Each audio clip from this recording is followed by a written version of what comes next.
नमस्कार दोस्तों, मैं दीपक गिरी आप सभी का दागड़ कंसेप्ट में बहुत बहुत स्वागत करता हूं। मेरे प्यारे दोस्तों, आज जो है हम लोग एक नया कोर्स या फिर बोल सकते हैं एक नया सिलेबस शुरू करने वाले हैं एयरफोर्स ग्रुप एक्स के लिए, जिसमें मैं आपको मैथ्स पढ़ाऊंगा। दूसरी बात यह है कि सबसे पहले जो है हम लोग जाने कि हमारी तैयारी कैसे करनी है, हमें क्या क्या पढ़ना है, क्या क्या इसके लिए एलिजिबिलिटी होती है, कितना आपको इसके प्रति फोकस्ड रहना है और ख़ासकर मैथ के प्रति कितना आपको फोकस्ड रहना है। सबसे पहले आज हम लोग इस बात को जानेंगे। उसके बाद हम लोग शुरू करेंगे, एक एक चैप्टर को शुरू करेंगे। मैं आपको बता दूं कि तरीका क्या है अपना पढ़ाने का। सबसे पहले हम लोग चैप्टर के कंसेप्ट को समझेंगे एंड उसके अकॉर्डिंग क्वेश्चन करेंगे। पहले थोड़ा कंसेप्ट देन क्वेश्चन, ताकि क्या होगा, इससे आप लोग का कंसेप्ट प्लस क्वेश्चन दोनों का कंपाइलेशन होता चला जाएगा और चीज़ें धीरे धीरे सुधर जाएंगी। ज़्यादा इसमें क्लास अपन नहीं लेंगे, जितना फास्ट तो नहीं बोल सकते हैं अपन इसको, हाँ, लेकिन आपके एग्जाम पॉइंट ऑफ व्यू से और उससे ऊपर की चीज़ों को अपन लेके चलेंगे और कोशिश ये करेंगे कि बहुत अच्छे से इसको समझाएं। और आप लोग देखना इस चीज़ को कि जब आप लोग किसी भी चैप्टर को पढ़ोगे उसके बाद में क्वेश्चन आपसे खुद ब खुद होने लगेंगे। एंड देन लास्ट में जैसे कि सेट पढ़ा रहे हैं तो सेट, रिलेशन एंड फंक्शन खत्म होने के बाद उसका एक टेस्ट भी आप लोगों के लिए बनाया जाएगा, ठीक है, जो कि आप ऐप के PDF सेक्शन से डाउनलोड करके टेस्ट भी दे सकते हैं। एंड ये तो चैप्टर वाइज टेस्ट होगा आपका। एंड देन जब सारी चीज़ें खत्म हो जाएंगी तो आपका कंपाइल टेस्ट भी इंक्लूड रहेगा उसके अंदर, ठीक है। दूसरी बात ये है कि आज जो है हम लोग इस फर्स्ट क्लास के अंदर सिर्फ और सिर्फ वही चीज़ समझेंगे कि हमें डायरेक्शन किस दिशा में, किस डायरेक्शन में अपनी तैयारी को आगे बढ़ाना है, ठीक है। तो सिलेबस को भी देखेंगे, एलिजिबिलिटी को देखेंगे, एज हाइट क्राइटेरिया, जो भी चीज़ें हैं सबसे पहले इस बारे में अपन आज समझेंगे और जानेंगे। तो आइए शुरू करते हैं। आज अपना क्या है जो अपने को जानना सबसे पहले जरूरी है। देखिए, air force group X, group Y का ऑलरेडी सिलेबस आ चुका है आप लोग को ऐप पे। आप लोगों को ग्रुप वाई के लिए जो प्रिपरेशन करनी है उसके लिए आ चुका है, आपका कोर्स आ चुका है। आज ग्रुप एक्स का है अपना, तो आज से ग्रुप एक्स करेंगे। भारतीय वायुसेना, अगर देखा जाए तो सबसे रॉयल जॉब अगर बोला जाता है तो इसको बोला जाता है।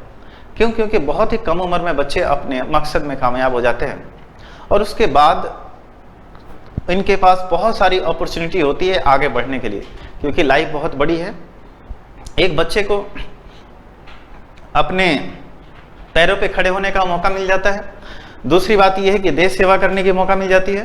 तीसरी बात यह है कि वो फिजिकल एंड मेंटली दोनों तरह से बहुत ही ज़्यादा बोल सकते हैं कि स्ट्रांग हो जाता है इस डिफेंस सर्विसेज को ज्वाइन करके। साथ साथ इसको रॉयल जॉब भी बोला जाता है, व्हाइट कॉलर जॉब बोला जाता है। इसमें शानो शौकत और आपके समाज में जो आपकी इज्जत है, देश के प्रति कुछ गुजरने की जो जज्बा है, वो सारी चीज़ें आपको कंपाइलेशन यहाँ पे मिलती है ना। बहुत ही अच्छी जॉब है, बहुत ही रॉयल जॉब है एयरफोर्स ग्रुप एक्स या एयरफोर्स की जॉब, है ना। आप लोग बहुत ही मन से पढ़ोगे तो ये कोई बड़ी बात नहीं है। बहुत ही कम पढ़ के बहुत ही अच्छा इसके अंदर किया जा सकता है। क्लियर है चीज़? तो देखिए, आखिर इसके अंदर होता क्या है, क्या क्या चीज़ें यहाँ पे आपको करनी होती हैं, कौन कौन सी चीज़ें आपके अंदर होनी चाहिए जिससे कि आप एलिजिबल हो इस चीज़ को करने के लिए, ठीक है। तो आइए सबसे पहले मैं देखता हूँ कि इसके अंदर क्या क्या चीज़ें अपने को चाहिए। सबसे पहली बात आती है कि फॉर्म और एग्ज़ाम कब आता है, मतलब कि फॉर्म कब आता है और एग्ज़ाम कब होता है। देखिए, पहले क्या होता था कि साल में एक ही एग्ज़ाम होते थे, लेकिन अब एयरफोर्स को क्वालिटी वाले बंदे कम मिलने लगे हैं, तो इस वजह से उनकी रिक्वायरमेंट पूरी नहीं हो पाती है कि अब जो है एग्ज़ाम साल में 2 बार होती है। साल में कितनी बार होती है? 2 बार होती है। एक तो आपका फॉर्म आता है जनवरी में, जिसका एग्ज़ाम मार्च अप्रैल में हो जाता है, और एक आता है फॉर्म आपका जुलाई में, जिसका एग्ज़ाम अक्टूबर नवंबर तक हो जाता है, ठीक है। दूसरी बात यहाँ पे ये देखेंगे कि जो मैं ये डेट बताया हूँ थोड़ा सा ऊपर नीचे हो सकता है। क्यों? क्योंकि देखिए, अभी जो कोरोना का दौर है इसमें बहुत सारी चीज़ें अस्त व्यस्त हो चुकी हैं, लेकिन फिर भी आप इस चीज़ को एक टेंटेटिव डेट की तरह मान सकते हैं कि जनवरी फेब में आ जाएगा आपका फॉर्म, है ना, पहले एग्जाम का। दूसरे एग्जाम का जुलाई अगस्त या जून जुलाई तक आ जाता है फॉर्म, ठीक है। तो फॉर्म साल में 2 बार आते हैं, है ना, और आपको 2 बार आप इस चीज़ के लिए अप्लाई कर सकते हैं, फॉर्म के हिसाब से फॉर्म डाल सकते हैं। लेकिन 2 बार 3 बार के चक्कर में आप ना पड़े, एक ही बार में अपने आप को सेलेक्ट कराएं, ये सबसे बड़ी बात होती है ना। तो फॉर्म आपका एक तो जनवरी में आएगा और एक जुलाई में, एग्जाम अप्रैल और अक्टूबर में होगा। तो आप इसी टेंटेटिव डेट को अपने माइंड में फिक्स करके तैयारी स्टार्ट करें, ठीक है।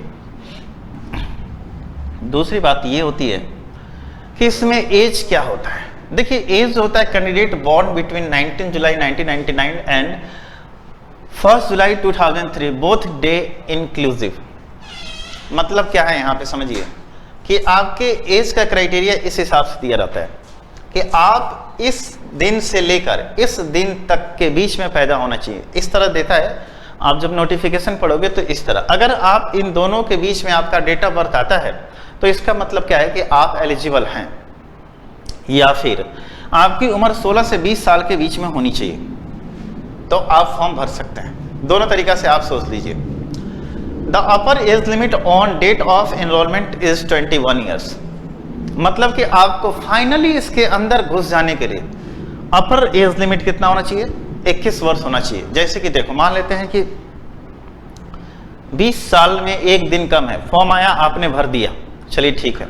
उसके बाद आपके पास 1 साल का टाइम होता है, आप उसके अंदर एनी हाउ पहुंच जाए, ठीक है। समझ रहे हैं ना इस बात को कि 21 साल मतलब कि एनरोलमेंट करने का मैक्सिमम एज कितना होता है, 21 ईयर, ठीक है। इस बात को भी समझ लीजिए आप लोग। क्लियर है, एज फैक्टर आपका क्लियर हुआ। अब आती है एजुकेशन क्वालिफिकेशन के। एजुकेशन क्वालिफिकेशन आपकी क्या होनी चाहिए। देखिए, आप इंटरमीडिएट या 10+2 जिसको बोलते हैं, या उसके equivalent examination with mathematics, physics and English. याद रखिए इस बात को, मैथमेटिक्स, फिजिक्स एंड इंग्लिश आपके कोर्स में होनी चाहिए, है ना। केमिस्ट्री भी वो चलेगा, बट ये तीनों होना चाहिए। और देखिए इसमें क्या है कि 50% मार्क्स आपके आने चाहिए, ऐसा नोटिफिकेशन में लिखा होता है। 50% मार्क्स आपके होने चाहिए। एंड एग्रीगेट का मतलब होता है कि इन तीनों को मिलाकर 50% होना चाहिए। एंड 50% मार्क्स इन इंग्लिश में भी 50% होना चाहिए। जैसे कि मान लेते हैं कि इन तीनों को मिला के 50% है, लेकिन इंग्लिश में आपके 49 या 35 या 40 या 45 नंबर है, तो उस कंडीशन में ये चीज़ आपके लिए एप्लीकेबल नहीं है। तो इंग्लिश में 50 नंबर आपके होने चाहिए, ठीक है। दूसरी बात, या फिर आपके पास ये है, या कभी कभी क्या होता है कि इनमें मार्क्स उतना नहीं हो पाते हैं, तो 3 years diploma course in engineering या एनी स्ट्रीम, या फिर आपके पास 3 साल का कोई डिप्लोमा कोर्स या इंजीनियरिंग होना चाहिए, है ना। समझ में आ रहा है। हालांकि इंजीनियरिंग 4 साल का होता है, बट 3 साल का आपका डिप्लोमा होता है, तो डिप्लोमा कोर्स इन इंजीनियरिंग होना चाहिए, ठीक है। तो भी आप इस फॉर्म को भरने के लिए एलिजिबल हैं। बहुत ही मैं शॉर्ट शब्दों में आपको समझा रहा हूँ, ज़्यादा पढ़ने की जरूरत नहीं है आपको। नोटिफिकेशन जो बातें मैं बता रहा हूँ उस बहुत ही इंपॉर्टेंट है। आप इतना सारा क्राइटेरिया अगर आप फुलफिल करते हैं तो आपके लिए ये चीज़ें हैं। और जो बेसिक फिटनेस होता है वो तो होना ही चाहिए। अब आपके पास आती है हाइट क्या होता है, तो 152.5 सेंटीमीटर। मतलब आपका जो एज मतलब हाइट है वो 152.5 सेंटीमीटर का होना चाहिए मिनिमम। वेट की बात करें तो proportionate to height and age, मतलब आपकी उम्र और हाइट के अनुसार आपका वेट भी होना चाहिए। एक खास तरह का प्रोपोर्शन होता है, वो आपके एयरफोर्स का पाई चार्ट या चार्ट बना होता है, उस हिसाब से ये होना चाहिए। ऐसा नहीं कि आप 6 फीट के लंबे और ऐसे हैं बिल्कुल पतले दुबले से। अगर 6 फीट है तो 6 फीट के अनुसार आपका वेट भी होना चाहिए, ठीक है, और उम्र के हिसाब से, ठीक है। क्लियर है चीज। अब देखिए चेस्ट की बात करें तो चेस्ट क्या है आपका, मिनिमम रेंज एक्सपेंशन 5 सेंटीमीटर। मतलब कि एक्सपेंशन का मतलब ये होता है कि आप जब हवा मतलब आप अपने चेस्ट के अंदर भरते हैं तो 5 सेंटीमीटर आपका चेस्ट क्या होना चाहिए, मतलब सीना जो है फूलना चाहिए 5 सेंटीमीटर। जो अभी नॉर्मल है, अगर आप ऐसे हवा भरते हैं तो ये 5 सेंटीमीटर का एक्सपेंशन होना चाहिए, मतलब कि बढ़ना चाहिए, ठीक है। चेस्ट की बात, ये जो इंपॉर्टेंट बातें हैं मैं उसकी बात कर रहा हूँ। आई विजिबिलिटी वो वगैरह बहुत सारी चीज़ें हैं, है ना। फिजिकल फिट होना चाहिए आप मतलब आपका कोई अंग ऐसा अपंग नहीं होना चाहिए। ये सब चीज़ें तो नॉर्मल है, ठीक है। ये सब चीजें तो नॉर्मल है, ये तो होना ही चाहिए, तभी आप एयरफोर्स का सपना देख रहे हैं। लेकिन ये सब चीजें क्या है, कभी कभी चीजें कम हो जाती हैं, ज्यादा हो जाती हैं, तो इन सब चीजों का मैं खास ध्यान रख रहा हूं आपके लिए, ठीक है। अब बात करते हैं एग्जाम पैटर्न क्या होता है। एग्जाम पैटर्न जो है, ये ग्रुप एक्स, सिर्फ आप एक्स के लिए अगर भर रहे हैं तो आपके एग्जाम पैटर्न में क्या क्या बातें आएंगी उस चीज को देखिए। फिजिक्स के क्वेश्चन आएंगे 25, नंबर ऑफ मार्क्स 25 होंगे, मैथ के 25 होंगे एंड नंबर ऑफ मार्क्स भी 25 होंगे, इंग्लिश के 20 होंगे, नंबर ऑफ मार्क्स भी 20 होंगे। यानी कि आप देखें कि टोटल 70 क्वेश्चन होते हैं, 70 मार्क्स के होते हैं, और आपको टाइम मिलता है ओनली 60 मिनट। यानी कि आपके पास 1 मिनट भी कम पड़ते हैं एक क्वेश्चन के लिए, मतलब एक क्वेश्चन के लिए भी आपको 1 मिनट से कम समय मिलता है, ठीक है। दूसरी बात, for each question a candidate will be given 1 mark for the correct answer, while for each wrong answer 0.25 marks will be deducted. 0.25 का मतलब क्या होगा? 0.25 का मतलब होता है 1/4। मतलब कि आप 4 सही गलत क्वेश्चन करते हैं तो आपका 1 मार्क्स कट जाएगा। यानी कि 4 गलत क्वेश्चन करने पे आपके 1 सही क्वेश्चन क्या हो जाएगा? नेग्लिजिबल हो जाएगा, कोई मतलब उसका नहीं रहेगा। तो आप निगेटिव मार्क्स का भी ध्यान रखें, ठीक है। निगेटिव मार्क्स का बहुत बड़ा फैक्टर होता है। क्या होता है कि एक तो आपने जिसको सही किया और जिसको सही सोच के आए थे, एक तो वो गलत हो गया, और उसके हिसाब से आपके जो पुराने मार्क्स, जो आपके मार्क्स बन रहे थे, उसमें से भी कम होता है ना। तो आप ऐसा सोचो कि एक गलत क्वेश्चन करने पे 1.25 मार्क्स का नुकसान होता है और सही क्वेश्चन करने पे 1 मार्क्स आपके मिलते हैं। तो निगेटिव लेने से बचें, है ना। इस निगेटिव लेने से कैसे बचेंगे? तो आप जो है एकदम दिन रात एक करके जोरदार तैयारी करें, इतनी तैयारी करें कि आपके निगेटिव मार्क्स बने ही ना बने। मतलब लगभग सारी चीजें पढ़ें आप, और ज्यादा नहीं है पढ़ना, बहुत थोड़ा ही पढ़ना है ना। अब मैक्सिमम बच्चे 12th करके आए होते हैं तो बहुत सारी चीजें उनके हैबिट में होती है, बट हमारा काम क्या है यहाँ पे? उस चीज को रिफ्रेश करना, उस हिसाब से आपको एक बार के लिए तैयार करना, आपके माइंड को उस हिसाब से मेकअप करना, ताकि आप एग्जाम में जाके फोड़ दो एकदम। क्लियर है ये चीज? तो पैटर्न जो है आपका ग्रुप एक्स के लिए इस प्रकार है आपके पास, ठीक है। आगे मैं आपको बता रहा हूं कि exam pattern both group X and Y, अगर आप दोनों के लिए एग्जाम देना चाहते हैं, एक साथ ही दोनों के लिए एक साथ एग्जाम देना चाहते हैं, तो उस कंडीशन में देखिए क्या क्या आपके साथ आएंगे। 25 क्वेश्चन आपके फिजिक्स के आएंगे, 25 मार्क्स। मैथ 12th लेवल का होता है, 25 क्वेश्चन 25 मार्क्स के, है ना। इंग्लिश जो होता है 20 क्वेश्चन 20 मार्क्स के। और रागा मतलब क्या होता है? Reasoning ability and GK and math के थोड़े बहुत क्वेश्चन आते हैं। रागा रीजनिंग एबिलिटी आपके पास होनी चाहिए, और जीके जीएस के भी क्वेश्चन होने चाहिए। रीजनिंग एबिलिटी में ही 5-10 क्वेश्चन मैथ के आते हैं, ठीक है, जो आपके ग्रुप वाई में केवल आते हैं। तो रागा सेक्शन से भी आपके 30 क्वेश्चन आते हैं और वो 30 मार्क्स के होते हैं, यानी 100 क्वेश्चन 100 मार्क्स। और यहाँ पे भी आपको 85 मिनट्स मिलते हैं, मतलब यहाँ पे भी आपको एक क्वेश्चन के लिए 1 मिनट से कम समय मिलते हैं। सेम टू सेम यहाँ पे भी आपको जो है अगर देखा जाए तो वही निगेटिव मार्क का लफड़ा होता है। तो निगेटिव मार्क्स करने से बचे, गलत क्वेश्चन करने से बचे। क्लियर है ये चीज, है ना। आगे बढ़ते हैं हम। अगला चीज क्या है कि अब मैं बात करता हूं आपके सिलेबस की। सिलेबस क्या है, इस चीज को समझे। सिलेबस कैसे आएंगे, इसमें क्या क्या आएंगे? सिलेबस ऑफ मैथमेटिक्स, मैथमेटिक्स से क्या क्या आपके पढ़ने हैं इसमें, उस चीज का ध्यान रखें। देखिए सबसे पहले तो आपको set, relation and function, sequence and series, AP GP HP, है ना, arithmetic progression, geometric progression and harmonic progression, ठीक है। फिर लीनियर प्रोग्रामिंग, फिर लीनियर इक्वेशन, फिर क्वाड्रेटिक इक्वेशन, है ना। ये बहुत सारी चीजें हैं जिसको आपको ध्यान में रख के चलना होगा। क्लियर है? एक एक चैप्टर को हम पढ़ेंगे। जैसे कि स्टार्ट करेंगे अपन सेट, रिलेशन एंड फंक्शन से, फिर अपन सीक्वेंस एंड सीरीज करेंगे, फिर लीनियर प्रोग्रामिंग, फिर लीनियर इक्वेशन, फिर quadratic equation, complex number, mathematical reasoning, mathematical induction, binomial theorem, determinants, matrix, permutation and combination, probability, binary number. अब देखिए यहाँ तक के जो सेक्शन है ना आपके, यहाँ तक के सेक्शन जो है आपके बाइनरी नंबर तक अलजेब्रा के सेक्शन है, ठीक है। यानी अलजेब्रा पूरा देखे तो आप 14 चैप्टर है, टोटल 30 चैप्टर में से 14 चैप्टर अलजेब्रा का सेक्शन पकड़ रहा है आपके लिए ना। एंगल एंड ट्रिग्नोमेट्रिक रेशियो, यहाँ से आपका ट्रिग्नोमेट्री स्टार्ट होता है। Properties of triangle, inverse trigonometric function, height and distance, यानी कि 4 चैप्टर आपके ट्रिग्नोमेट्री के आ रहे हैं, यानी कि 15, 16, 17, 18, ये 4 चैप्टर आपके ट्रिग्नोमेट्री के। लॉगरिथम भी लगभग ट्रिग्नोमेट्री से ही होता है, लेकिन इसको अलजेब्रा में भी अपन जोड़ते हैं, है ना। तो आप अगर देखें तो अगर अलजेब्रा में लॉगरिथम लेके आ रहे हैं तो 15 चैप्टर 30 चैप्टर में से अकेले 15 चैप्टर आपका अलजेब्रा पकड़ रहा है, ठीक है। अब देखिए स्टैटिक्स खुद एक अलग चैप्टर है, vector 2 dimensional geometry and 3 dimensional geometry ये आपके कोऑर्डिनेट ज्योमेट्री के पार्ट हैं, है ना। और यहाँ से लेके यहाँ तक आपके कैलकुलस के पार्ट है, differentiation, limit, continuity and differentiability, monotonic function and maxima minima, है ना। यहाँ पे ये छूट गया है, मैक्सिमा एंड मिनिमा, ठीक है। इनडेफिनिट इंटीग्रल्स, डेफिनिट इंटीग्रल्स, है ना। एंड आप देख सकते हैं area under the curve and differential equation, है ना। तो आप अगर इस चीज को थोड़ा ध्यान देके चले तो अलजेब्रा अपना अहम रोल प्ले कर रहे हैं। तो अपन स्टार्ट अलजेब्रा से करेंगे, उसके बाद अपन ट्रिग्नोमेट्री पढ़ेंगे, देन आपका कोऑर्डिनेट ज्योमेट्री पढ़ेंगे एंड लास्ट में हम पढ़ेंगे क्या, अपना कैलकुलस, ठीक है।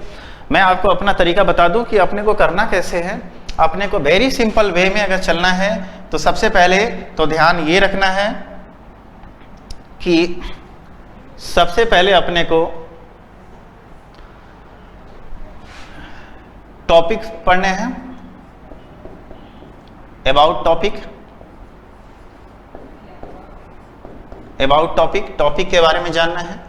फिर हम उसके अंदर सबसे पहले आप ऐसे देख लो, अबाउट टॉपिक, फर्स्ट काम ये करेंगे, सेकंड काम ये करेंगे कि